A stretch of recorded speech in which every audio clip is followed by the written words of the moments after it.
Yavaş ak ya. Ak ya. Özlü koru Gülüçka. Anneciğim sen. Sağ olun doktor. Ben. Maşallah olsun, maşallah olsun. Teşekkür.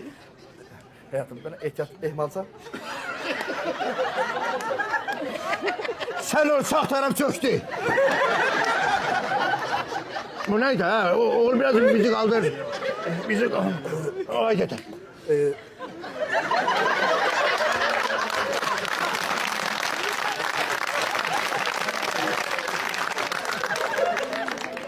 Qaynata.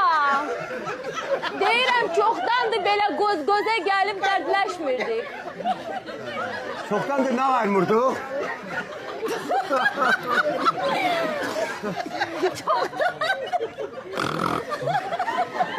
Abala şir yaparım sen başında bu ne var?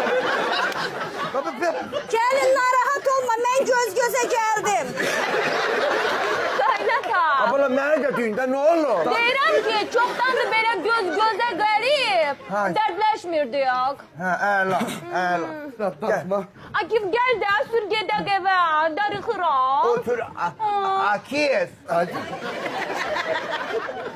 Akif. Yaxşısan bala. Yaxşıyam ay dədə. Rəhmətli dədəm Akif oldu Akif. 2 metrelik kişi oldu 1.50. Akif. Ay can ay dədə. Yaxşısan. Yaxşı. Narahat olma. Sen yaxşısan əsas. Akif. Ay, Ay can. Tez ol sür də. Mənə ağırdı çətindir. Narahat olma. ay kızım. Bir sıramız üstüne bir balaca sağa ver. Neyi verim oğul? Ay senden böyle biraz sağa ver, düzgün görmürəm. Sağa ver. Belə görürsən. Ay sıvıla biraz sağa. Akif sür. Bana bana pencerat içeri boğanak oldu elə. Ay gəlin. Aa, Belə yaxşısan qızım. yaxşıyam qaynatam. Qızım sən mənə bax beyin əməliyyatı elətdirmişsən. Əşi, yox qaynata, beyin əməliyyatı nədir? Yox.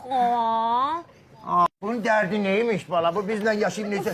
Bu mənimki bala. Qaynatam. Niye böyle oturursan Kızım. ay gelin? Ha. Niye? Sən başını itirməmisən ki. Yox, hər şey yaxşıdır qaynatam. Abal onda niyə belə oturmuşsan?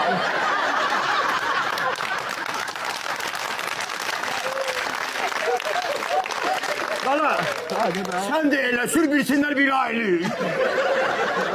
Qaynata, bilirsən necədir? Ha. Mən əgər qabaqda